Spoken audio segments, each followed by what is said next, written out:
Hi, welcome to another episode of the Mike Paige Doodle Club. I'm Mike Paige, and today we're going to pick up where we left off on our portrait of Kurt Russell. Here's the finished thing that we're working toward. So join in, don't be afraid to make mistakes. I certainly made plenty in the process, and you just gotta roll with the punches and figure out how to get where you want to end up. All right, so on the last episode we filled in the eyes and eyebrows and nose, and today we're going to start filling in the mouth and the beard and mustache.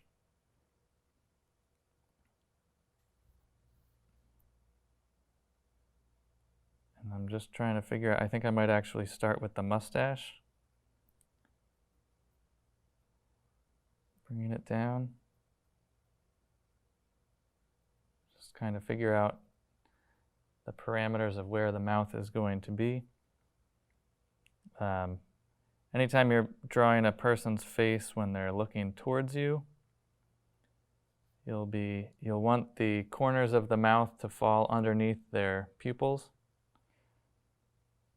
So I kind of make an imaginary line straight down. You don't want the corner of the lip way out here, and you don't want it right under the nostrils. It should be out a little bit further.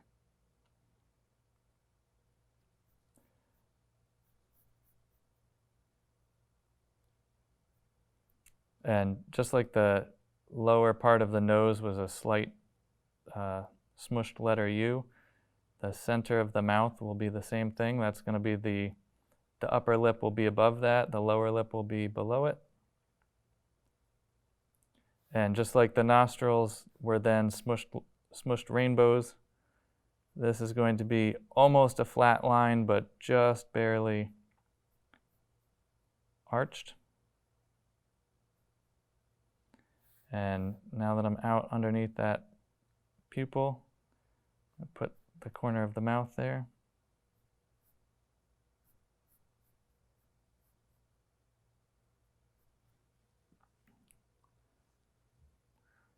Something like that, kind of a funny angle, so I think I might have flattened it a little bit. Again, I'm not using any eraser, and that way you get to see every mistake as it's made, and I'm stuck with it, and I'll just have to work with it. But I think it's helpful from a learning point. Not only seeing the mistakes, but then seeing, okay, well then what do you do to bounce back when you mess up? An obvious answer is you could just reach for an eraser, but sometimes it's almost more helpful to just keep going and see what comes of it. Sort of a better challenge if you keep going and try to dig your way out of it, sort of. So now I'm sketching in the top portion of the mustache.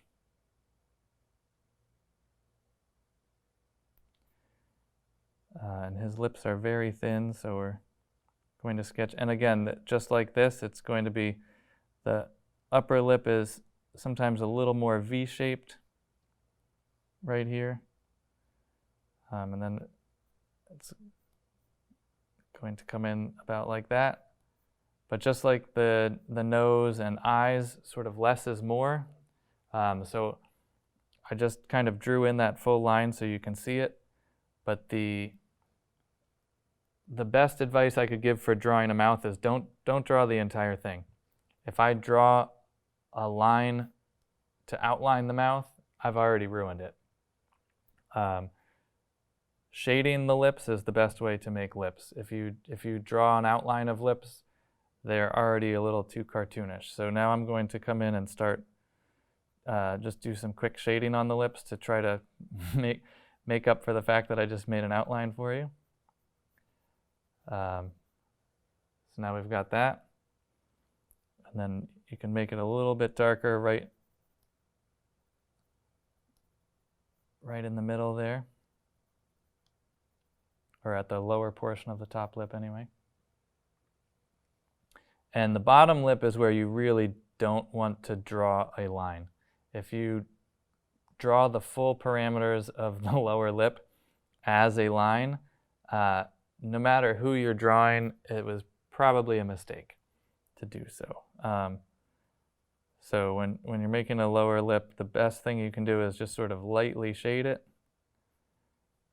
And he has very thin lips, so I'm not going to make much of the lower lips. Someone with very full lips, you would then do a lot of shading around it, but again, you wouldn't want a solid line going around the edge.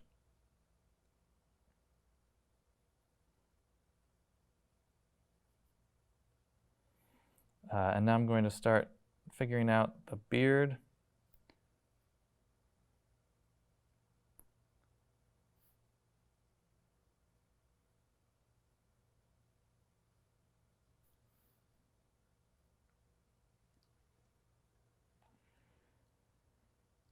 And it's a very grayed beard, so that's going to change how we shade it. It's easier when it's a nice dark beard, because then you can just start kicking your pencil out, making those lines, and you don't have to worry too much about lights and darks. But when somebody has a salt and pepper beard like this, it really changes that.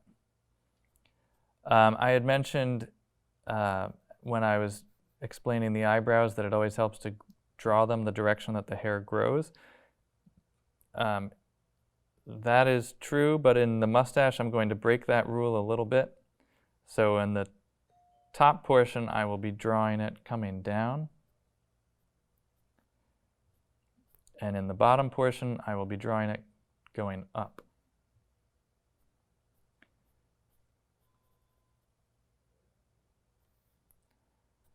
And to make this, I'm just kind of kicking the tip of the pencil out over and over again. And the important thing is when I'm coming back up, that I'm mindful of the direction that this is going. So I'm going to want the bottom of the mustache to be aimed right back towards the top of the mustache. So if I line them up right, your brain will perceive it as one continuous hair. If I was to make one that goes pretty vertically right here, it ruins the illusion, and you'll immediately spot that mistake. When we get to the hair here, we'll be doing this a lot. Anytime you want to create a reflection in hair, that's all it is. You draw the hair the direction that it's growing, and then you come back the other way. And as long as the angle of your line is correct, it will appear like it's one section of hair with light being reflected on it. It's a pretty simple trick that only requires a little bit of practice to get it right, and it makes a huge difference once you figure out how to do that. If you're a mediocre drawer, your skills go up pretty quickly once you pick that up. Makes a big difference.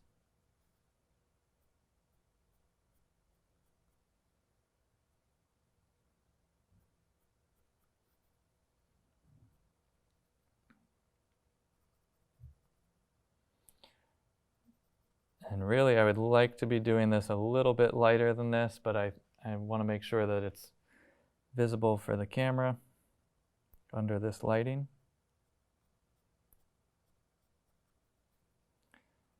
But as I had mentioned, his beard and mustache are pretty salt and pepper, so really it should be a little bit lighter than this.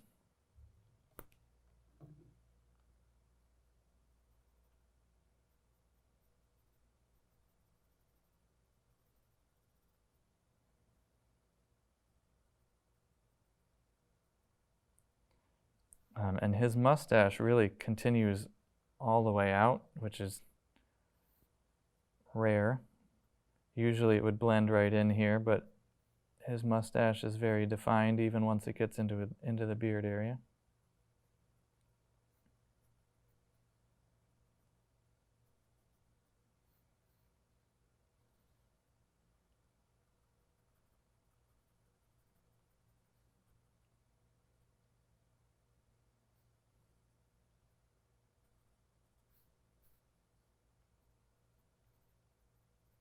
And I don't think I had mentioned when I was doing the eyes, but if you're left-handed, it would make sense to do the right feature side of the face first and then move to the left. That way you're seeing the thing that you've already done as you're trying to make the next one. And since I'm right-handed, I will usually start with the left eye, and that way when I move, or on my left anyway, that way when I move over to the right side, I still have this as a reference point and I can see what I've already made.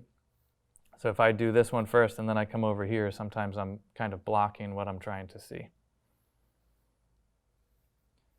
Makes it a little easier to make things symmetrical if you're planning ahead based on whether you're left-handed or right-handed.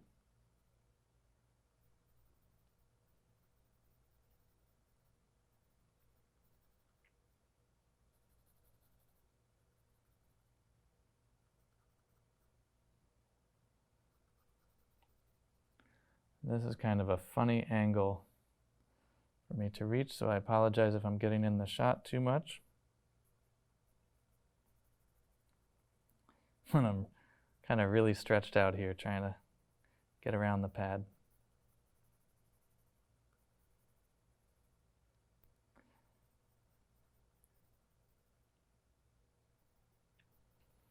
And a well-kept beard is going to be drawn very differently than a shaggy beard. This one is well-kept, but on the longer side. But it's not a perfect, pristine line right there. There's going to be a little bit of variation in the, how far in the hairs are coming onto the face.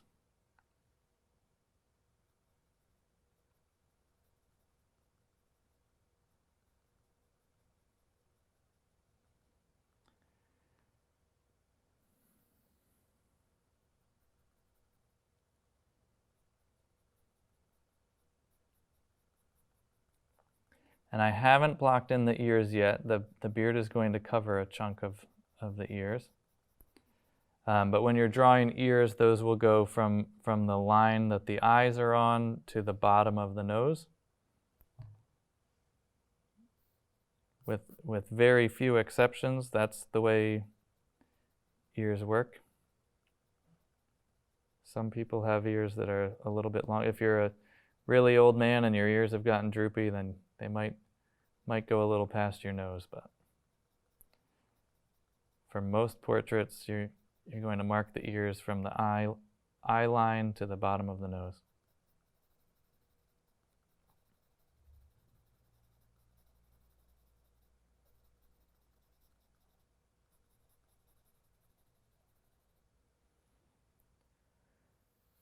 Now I'm going to start filling in the other side of the beard. And I'm going to bring this line of hair in just a little bit so that I get his cheek line right.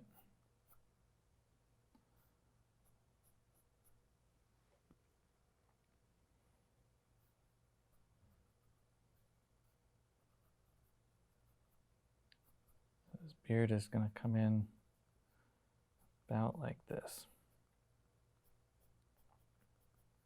And I'm kicking the pencil. So I had said earlier that I was, with the mustache, I'm drawing it down this way, the direction that it grows.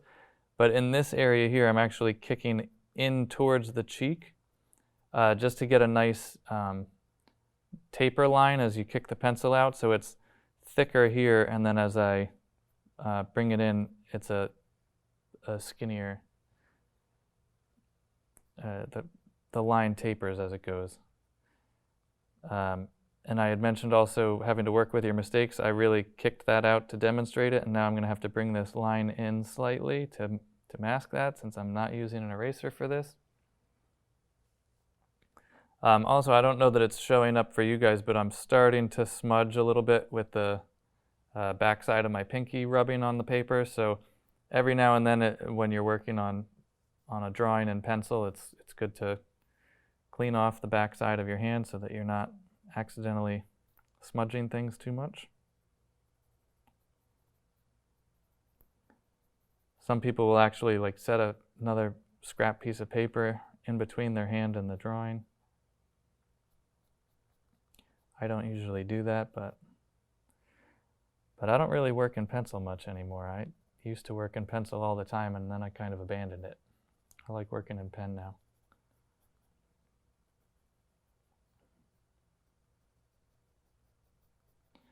I like wood burning too, for the same reason that I like working in pen. I like that whatever marks you make, they're permanent, and then you have to work with what you've already created. And I like that challenge. All right, so now that we have that kind of blocked in, we'll start filling in the bottom of the beard. And just like the mustache, the bottom part, I'm going to make some lines kicking in like this to add some shadow towards the bottom of the beard.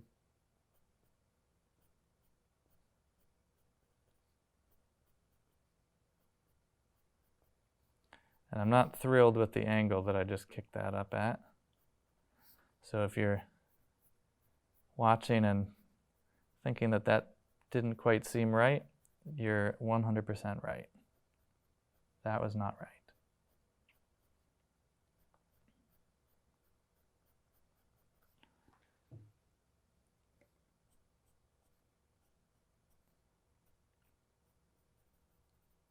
And you may notice that these lines, they're not all just straight up. They're kind of, every one of them is slightly curved, with this being a center point. So these are curving this way, these are curving that way.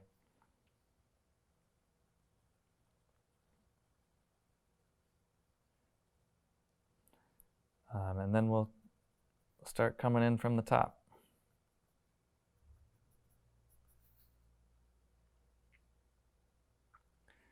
I'm going to try to stay fairly light up here because, again, his beard is actually salt and pepper. I'm trying to work dark enough that you can hopefully see what I'm doing, but also light enough that it resembles Kurt Russell a little bit.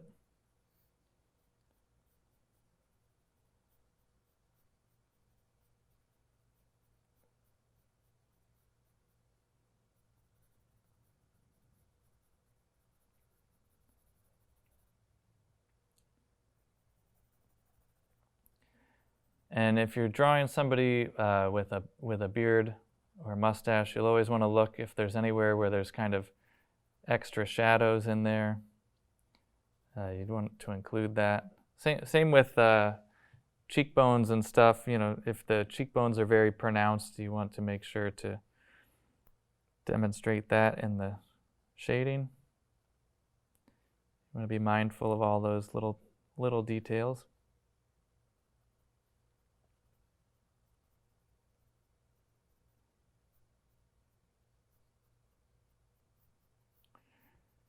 I'm kind of laughing as I'm doing this because I'm drawing Kurt Russell, but my best friend Kevin is starting to show up here right now. He's got sort of a long pompadour and a beard like this. So now it's got me wondering if he's chasing after the Kurt Russell look. I do know that his favorite movie is Death Proof, so he might be trying to emulate Kurt Russell.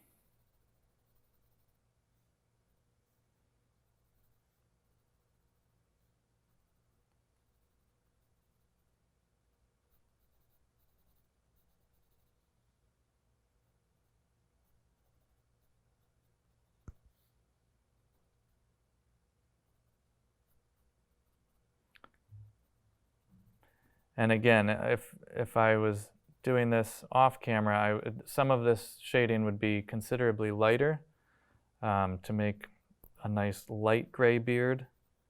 But in the interest of making it visible for you guys viewing it, I'm making it a little bit darker.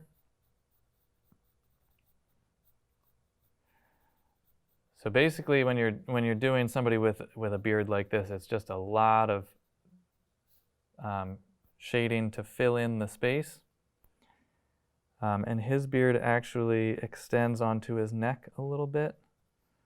So we're going to have kind of a swirl right here, and then almost square. So, and I'm going to make this part a little more angular.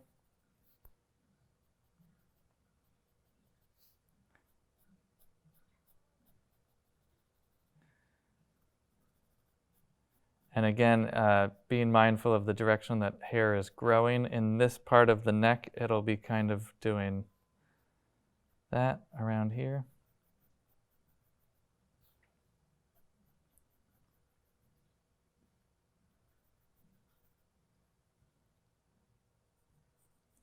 And then I'm just going to create a little more of a shadow here to give it that depth.